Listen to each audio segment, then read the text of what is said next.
সংসারের প্রত্যেকটা কাজ আমার কাছে মহামূল্যবান। ছোট থেকে বড় যে কোনো কাজই বলতে পারো খুবই আনন্দের সাথে করতে ভালোবাসি। তো যাই হোক বন্ধুরা, গিন্নিশালা রান্নাঘর ব্লগসের তরফ থেকে তোমাদের অনেক অনেক ভালোবাসা ও ওয়েলকাম জানিয়ে আজকের কাজগুলো শুরু করছি। তো বন্ধুরা, শুভ সকাল সবাইকে। কেমন আছো সবাই? আশা করছি রাধা মাধবের কৃপায় সবাই ভালো আছো। আজ হচ্ছে রবিবার, আর একটু পরেই তো ড্রয়িংয়ের ক্লাস শুরু হয়ে যাবে। সেই জন্য সবার প্রথমে ভাবলাম বারান্দাটা পরিষ্কার করে দিই। তবে রান্নাঘরের কিছু টুকিটাকি কাজ ছিল, সেগুলোকে কিন্তু সেরে নিয়েছি। আমরা হলাম মানুষ, আমাদের জীবনে সুখ দুঃখ থাকাটাই স্বাভাবিক। যখন থেকে কাজের প্রতি ভালো লাগা ভালোবাসাটা প্রচণ্ড রকমভাবে বেড়ে গেছে, তখন থেকে সুখ দুঃখটা আমার কাছে ততটাও ম্যাটার করে না। সংসারের মূল্যবান কাজগুলো করে যে সুখটা পাই, যে শান্তিটা পাই, এগুলোর সামনে ওইগুলো বলতে পারো এক প্রকার মূল্যহীনই। যাকগে, দু চারটা মনের কথা বলতে বলতে এদিকের কাজগুলো সেরে নিলাম। এখন ভাবছি উঠানটা ঝাড় দিয়ে দেওয়া যাক। যেহেতু আজকে রবিবার, হাজব্যান্ডও বেরোতে বেরোতে 9টা, আর ছেলের তো আজকে সানডেই। তবে সানডে হলেও ওর কিন্তু ছুটি ছাটা নেই, একটু পরেই ড্রয়িং টিচার চলে আসবে।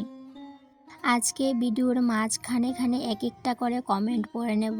যে কমেন্টসগুলো গত ব্লগে আমাকে কয়েকজন দিদিভাই করেছিল, যে কমেন্টসগুলোর উত্তর না দিলে একদমই ভাল লাগছে না।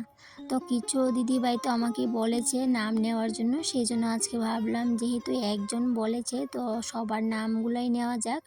তো যাই হোক, সবার প্রথমে আমি যেই বোনটার নাম নেব সে হচ্ছে আমার সঙ্গীতা বোনু, যে আমার ব্লগ প্রত্যেক দিনই খুব মনোযোগ সহকারে দেখে আর খুব সুন্দর সুন্দর মিষ্টি মিষ্টি কমেন্টস, সেই সাথে লাইক হাইপ পুরোটাই কিন্তু কমপ্লিট করে দেয়। তো তার জন্য কিন্তু সঙ্গীতা বোনুকে আমি একদমই ধন্যবাদ দেব না, কারণ ও আমার ছোটো বোন, ওকে অনেক অনেক ভালোবাসা। আর ওরও শর্টসগুলো খুবই ভালো হয়। তোমরা কিন্তু যারা সঙ্গীতা বোনুর শর্টসগুলো দেখতে চাও, ওর চ্যানেলে গিয়ে দেখে নিয়ে আসতে পারো, কারণ আমার ব্লগের মধ্যে প্রত্যেকটা ব্লগের মধ্যেই কিন্তু সঙ্গীতার কমেন্টসগুলো থাকে। তো যাই হোক, এদিকে উঠান ঝাড় দিতে দিতে সঙ্গীতার কমেন্টসটা পড়ে নিয়েছিলাম। আর সঙ্গীতার একটা কমেন্টস না, সঙ্গীতা যখনই ইচ্ছে করে একটা দুটো তিনটা কোনো দিন কমেন্টস করে নেই। তবে সবগুলো কমেন্টস তো পড়া সম্ভব না, তাই জন্য একটা কমেন্টসই সবার প্রথমে পড়ে নিয়েছি। তারপর কাজের ফাঁকে ফাঁকে সবার কমেন্টসগুলোই কিন্তু আজকে পড়ে নেব। সমস্ত কাজবাজ শেষ করে চলে আসলাম রান্নাঘরে। যেহেতু আজকে সবাই বাড়িতে, এখন কিন্তু প্রায় 8:30 বেজে গেছে সকাল, আর এখন কিন্তু ড্রয়িং টিচারও চলে আসবে।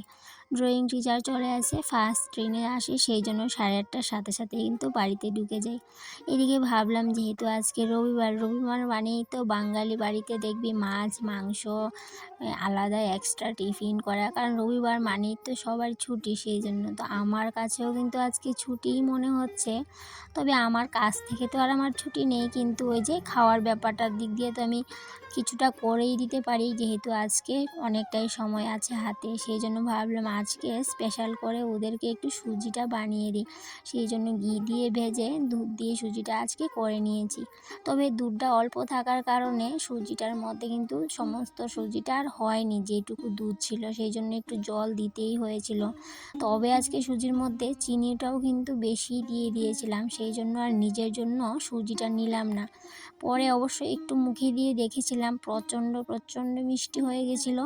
তবে এই দুটো দিন ধরে প্রচণ্ড মিষ্টি খাওয়া হচ্ছে, যেটা কিনা আমার একদমই বারণ। তারপর বসিয়ে দিলাম চা।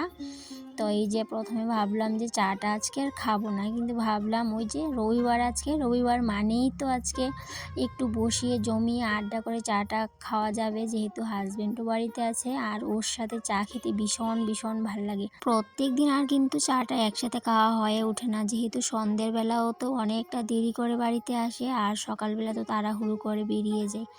তো যাকে আজকে আর রান্না বান্না নেই, এই যে দেখতে পাচ্ছ সমস্ত কটা কিন্তু তরকারি কালকের।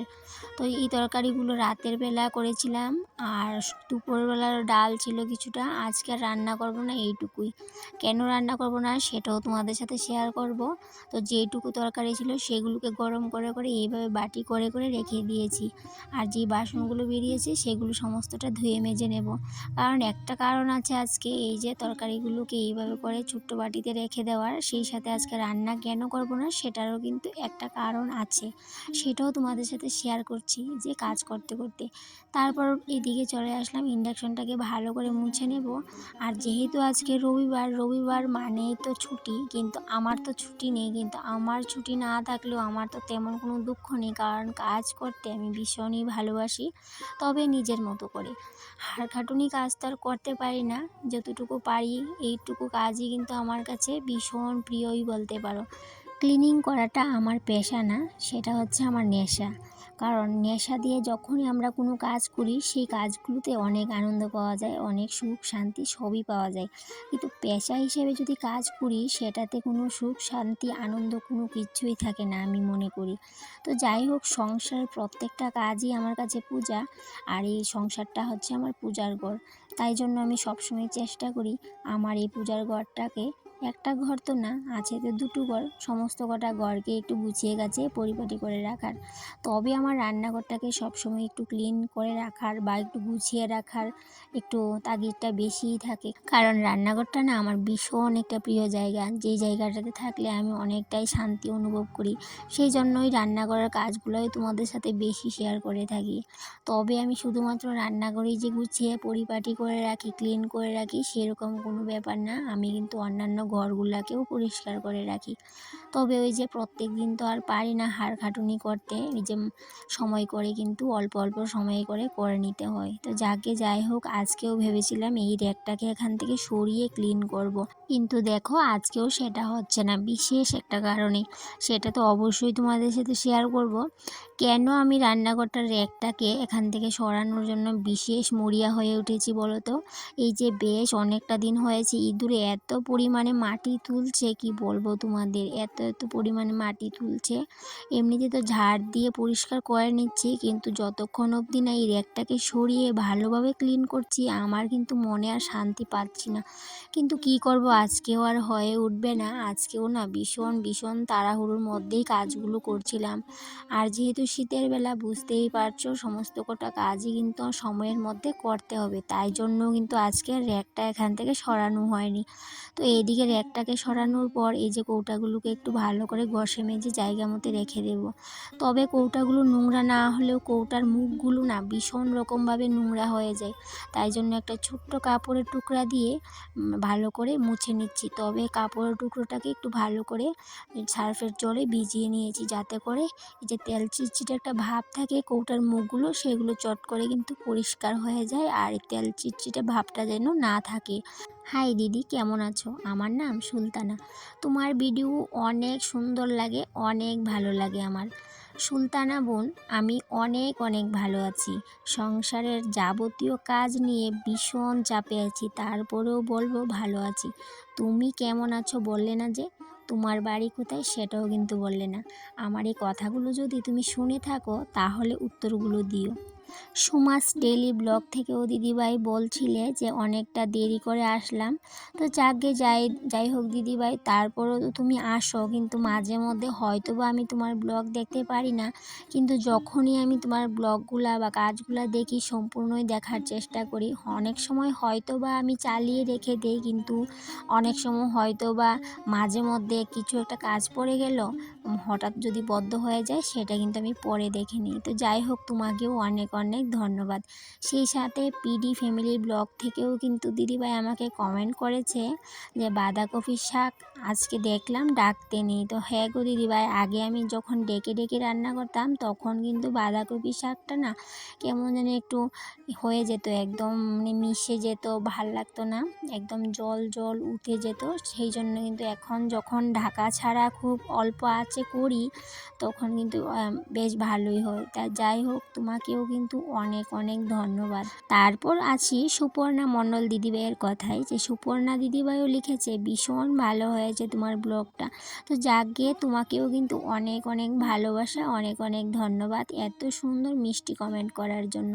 তোমরা এভাবেই আমার পাশে থেকো, আমার কিন্তু ভীষণ ভীষণ ভাল লাগে তোমাদের এই মিষ্টি মিষ্টি কমেন্টসগুলো। তো যাকে যাই হোক, কাজ করতে করতে কিন্তু আমি কাজের ফাঁকে এই যে টিচারকে একটু চাও দিয়ে দিয়েছিলাম। দেখতেই পেয়েছিলে দেখছিলে। তারপর যখন ড্রয়িং ক্লাসটা শেষ হয়েছে বারান্দাটাকে ভালো করে ঝাড় দিয়ে নিয়েছি। এবার বারান্দাটাকে ভালো করে মুছে নিয়েছি। এখন রান্নাঘরে যত বাসন ছিল যেগুলো এতক্ষণ আমি ধুয়ে রেখেছিলাম সেগুলোকে বারান্দার মধ্যে মেলে দিয়েছি। তারপর স্নানটা করে সোজা চলে আসলাম এই যে আমার জন্য রান্না করতে। এখানে আছে 1 ডিব্বা চাল আর আছে একটা আলু, কারণ আজকে নিজের জন্য সিদ্ধ ভাত রান্না করব। আর ওদের জন্য যেই তরকারিগুলো ছিল সেগুলো তো বাটিতে তুলে রেখেছিলাম, আর ওদের জন্য কুকারে ভাতও করে নিয়েছিলাম। আর আমি শুধুমাত্র একাই আজকে সিদ্ধ ভাত খাবো, কারণ কালকে আমার বাবার বাড়িতে একটা অনুষ্ঠান আছে। তো আজকে যেহেতু সংযম, আমি যেহেতু যেতে পারিনি, তাই জন্য আমি নিজের জন্য এদিকে পরিষ্কার করে আর ইন্ডাকশনের মধ্যে একটু সিদ্ধ ভাত করে নিয়েছিলাম।